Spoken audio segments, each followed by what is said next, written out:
السلام علیکم ورحمۃ اللہ وبرکاتہ۔ بسم اللہ الرحمن الرحیم۔ اللہم صلی علی محمد عبدک و رسولک و صلی علی المؤمنین والمؤمنات والمسلمین والمسلمات۔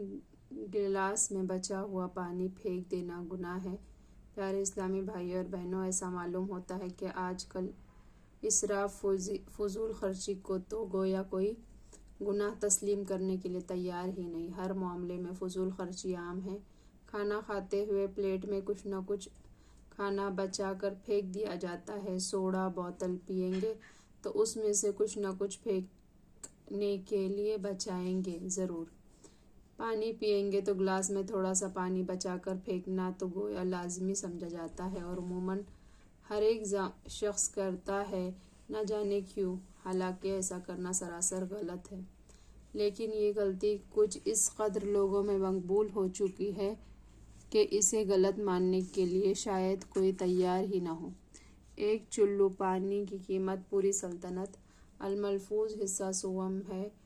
کچھ معتقدین امام اہل سنت اعلیٰ حضرت مولانا شاہ احمد رضا خان علیہ رحمۃ الرحمن کی صحبت بابرکت میں حاضر تھے کہ ایک صاحب نے پانی پی کر بچا ہوا پانی پھینک دیا۔ اس پر آپ علیہ رحمٰن نے ارشاد فرمایا، بچے ہوئے پانی کو پھینکنا نہیں چاہیے بلکہ کسی برتن میں ڈال دیتے۔ اس وقت پانی افراد کثرت سے ہے، اس لیے ایک گھٹ پانی کی قدر نہیں۔ جنگل میں جہاں پانی نہ ہو وہاں اس کی قدر معلوم ہو سکتی ہے۔ اگر ایک گھٹ پانی مل جائے تو انسان کی جان بچ جائے۔ حضرت خلیفہ ہارون رشید رحمۃ اللہ تعالیٰ علیہ علماء کو دوست رکھتے تھے۔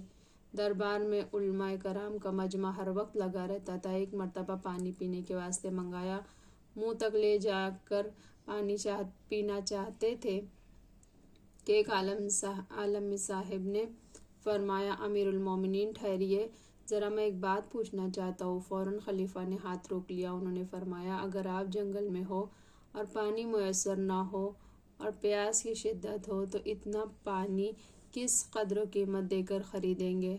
خلیفہ ہارون رشید رحمۃ اللہ تعالیٰ علیہ نے فرمایا، واللہ آدھی سلطنت دے کر۔ فرمایا، بس پی لیجئے۔ جب خلیفہ نے پانی پی لیا، پھر عالم صاحب نے فرمایا، اگر یہ پانی نکلنا چاہے اور نہ نکل سکے تو کس قدر قیمت دے کر اس کو نکالنا مول لیں گے؟ کہا، واللہ پوری سلطنت دے کر۔ عالم صاحب نے ارشاد فرمایا، بس آپ کی سلطنت کی یہ حقیقت ہے کہ ایک مرتبہ ایک چلو پانی پر آدھی بک جائے اور دوسری بار پوری بک جائے۔ اس پر اب جتنا چاہے تکبر کر لیجئے۔ میٹھے میٹھے اسلامی بھائی اور بہنوں، آپ غور کیجئے کہ پانی اللہ عز و جل کی کس قدر عظیم نعمت ہے اور اس کو اس طرح بے دریغ پھینک دینا کس قدر ناشکری ہے۔ لہٰذا بچا ہوا پانی پھینکنے سے گریز کیجئے۔ اب تک جتنی بار یہ گناہ ہو چکا ہے اس کی توبہ کیجئے۔ اگر پانی بچ جائے تو کوئی اور اسلامی بھائی اگر پی لے تو اس میں کیا حرج ہے؟ منقول ہے، مومن کے جھوٹے میں شفا ہے۔ تو یوں کسی اسلامی بھائی کا جھوٹا پانی ہمارے لیے تو سراسر ہی رحمت ہے، سراسر رحمت ہی رحمت ہے۔ سر کا مسح کرتے وقت نل کھلا چھوڑ دینا منع ہے۔ پانی کے اسراف سے بچیے۔ بہار شریعت میں ہے، وضو کے دوران جب ناک میں پانی چڑھا جائے تو آدھا چلو کافی ہے، پورا چلو لینا اسراف ہے۔ جب چند قطرے پانی بھی ضائع کرنا شریعت کو گوارا نہیں تو پھر آج کل تو بے تحاشا اسراف ہو رہا ہے، یہ کس قدر گوارا ہوگا؟ خاص کر اسلامی بھائی بھی اس سے درس حاصل کرے کہ جو وضو کے دوران سر کا مسح کرتے وقت نل کھلا چھوڑ دیتے ہیں جس سے بے تحاشا پانی ضائع ہوتا ہے۔ یاد رکھیے، اس طرح بلا وجہ نل کھلا چھوڑ دینا منع ہے۔ پانی ہو یا کھانا یا کوئی دوسری چیز ہو، اسراف کی سختی سے ممانعت ہے۔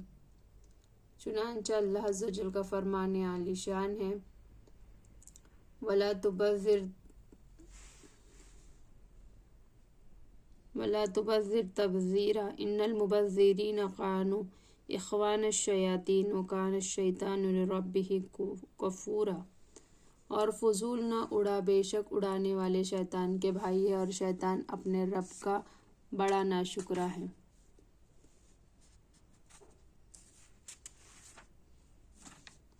تانبا، مٹی لکڑی اور کانچ کے پیالے میں پانی پینا سنت ہے؟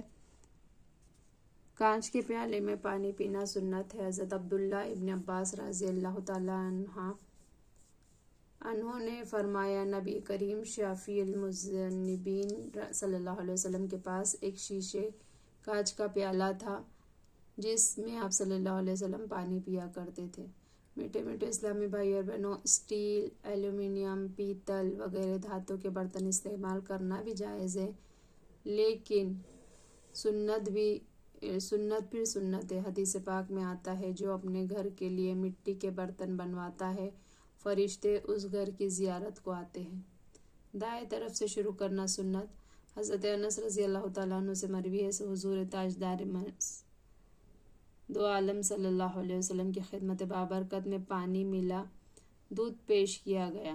آپ صلی اللہ علیہ وسلم کے دائیں جانب ایک بدو بیٹھا تھا اور بائیں جانب حضرت ابوبکر صدیق رضی اللہ تعالیٰ عنہ۔ آپ صلی اللہ علیہ وسلم نے دودھ پیا اور پھر اعرابی کو دے دیا اور ارشاد فرمایا، دایا اور پھر دایا۔ حضرت سہل بن سعد رضی اللہ تعالیٰ عنہ سے مروی ہے، حضور ساقی کوثر صلی اللہ علیہ وسلم کی خدمت میں کوئی مشروب پیش کیا گیا، آپ صلی اللہ علیہ وسلم نے اس میں سے پیا۔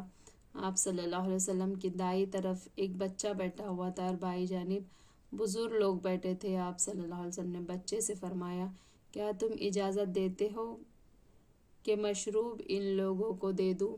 بچے نے عرض کیا، نہیں، اللہ کی قسم، میں آپ صلی اللہ علیہ وسلم کی طرف سے ملنے والے حصے میں کسی اور کو اپنے اوپر ترجیح نہیں دوں گا۔ تو حضور مالک کوثر صلی اللہ علیہ وسلم نے برتن بچے کے ہاتھ میں رکھ دیا۔ وہ بچہ حضرت عبداللہ ابن عباس رضی اللہ تعالیٰ عنہ تھے۔ یہ بڑے ہونہار تھے۔ انہیں جب سرکار مدینہ صلی اللہ علیہ وسلم نے اپنا تبرک عنایت کرنے کی بجائے دوسرے کو عطا کرنا چاہا تو یہ کیسے منظور کر لیتے، اور سرکار صلی اللہ علیہ وسلم نے بھی اس لیے دریافت کیا کہ آپ صلی اللہ علیہ وسلم کی سنت کریمہ دائیں طرف والے کو دینے کی تھی، جو دوسروں کو پلائے وہ سب سے آخر میں پیے۔ حضرت ابو قتادہ رضی اللہ تعالیٰ عنہ سے روایت، نبی اکرم مالک کوثر صلی اللہ علیہ وسلم نے فرمایا، قوم کو پلانے والا سب سے آخر میں پیے۔ مطلب یہ کہ کوئی اسلامی بھائی جب دوسروں کو پلا رہا ہے تو ایسا نہ کرے کہ پہلے خود پی لے یا دو تین کو پلانے کے بعد خود بھی پینا شروع کر دے، بلکہ جب سب کو پلا چکے اس کے بعد آخر میں خود پیے۔ ایک گھونٹ پانی پلانے پر ایک غلام آزاد کرنے کا ثواب۔ ام المومنین حضرت عائشہ صدیقہ رضی اللہ تعالیٰ عنہا سے روایت ہے کہ انہوں نے کہا، یا رسول اللہ صلی اللہ علیہ وسلم، کس چیز کا منع کرنا حلال نہیں؟ فرمایا، پانی اور نمک اور آگ۔ کہتی ہے، میں نے عرض کیا، یا رسول اللہ صلی اللہ علیہ وسلم، پانی تو ہم نے سمجھ لیا، مگر نمک اور آگ کا منع کرنا کیوں حلال نہیں؟ فرمایا، اے حمیرہ رضی اللہ تعالیٰ عنہ، جس نے آگ دے دی گویا اس نے اس پورے کو صدقہ کیا جو آگ سے پکایا گیا، اور جس نے نمک دے دیا گویا اس نے تمام اس کھانے کو صدقہ کیا جو اس نمک سے درست کیا گیا۔ جس نے مسلمان کو اس جگہ پانی کا گھٹ پلایا جہاں پانی ملتا ہے تو گویا گردن یعنی غلام کو آزاد کیا، اور جس نے مسلم کو ایک ایسی جگہ پانی کا گھٹ پلایا جہاں پانی نہیں ملتا ہے تو گویا اسے زندہ کر دیا۔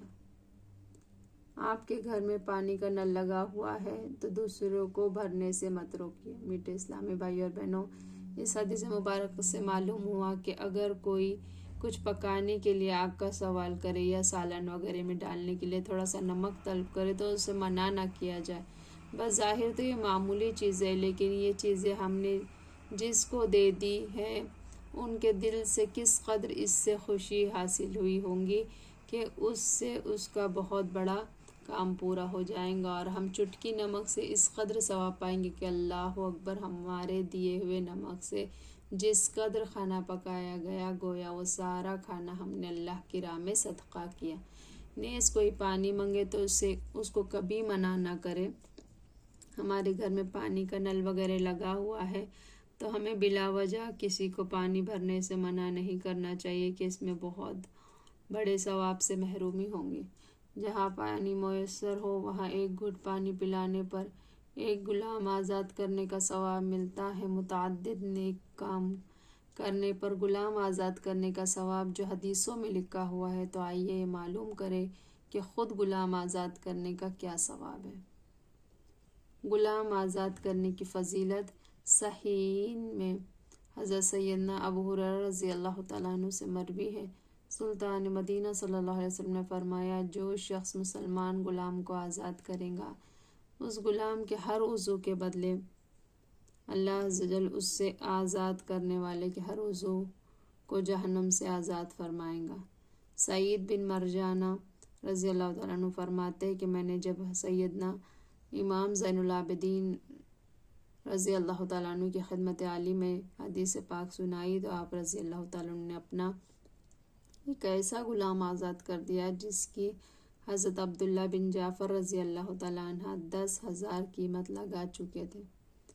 میٹھے اسلامی بھائیوں اور بہنوں، اب آپ خود ہی سمجھ جائیے کہ پانی کا ایک گلاس پلانے پر کس قدر اجر و ثواب ہے۔ واقعی ہم بڑے خوش نصیب ہیں کہ وہ اسلامی بھائی ہے جو مختلف علاقوں میں مسلمانوں کی سہولت کے لیے پانی کے کنویں، ہینڈ پمپ وغیرہ لگوا دیتے ہیں۔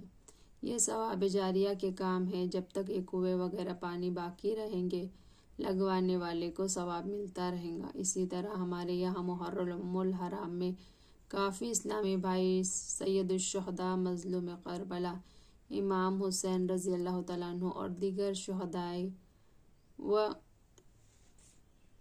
اسران کربلا کی یاد میں ان نفوس قدسیہ کے ایصال ثواب کے لیے پانی اور شربت تقسیم کرتے ہیں۔ یہ کام بہت ہی اچھے اور پسندیدہ اور موجب اجر و ثواب ہے۔ پانی پینے کی 15 متفرق سنتیں اور آداب۔ 1. پانی بیٹھ کر اجالے میں دیکھ کر سیدھے ہاتھ سے بسم اللہ پڑھ کر 3 سانس میں اس طرح پیے کہ ہر مرتبہ گلاس کو منہ سے ہٹا کر سانس لے۔ پہلی اور دوسری بار ایک گھٹ پیے، تیسری سانس میں جتنا چاہے پیے۔ 2. جب پی چکے تو الحمدللہ کہے۔ 3. ایک گلاس میں ایک سیری نہ ہوئی تو دوسرا گلاس بھی اس طرح 3 سانس میں پیے۔ اس طرح پر در پہ جتنے گلاس پیے ہر ایک 3 سانس ہی میں پیے۔ پینے کے بعد گلاس میں بچا ہوا پانی ہرگز نہ پھینکے، یہ کہ اسراف ہے۔ کسی برتن میں ڈال دے یا کسی اور کو پلا دے۔ ایک روایت میں آتا ہے مومن کے جھوٹے میں شفا ہے۔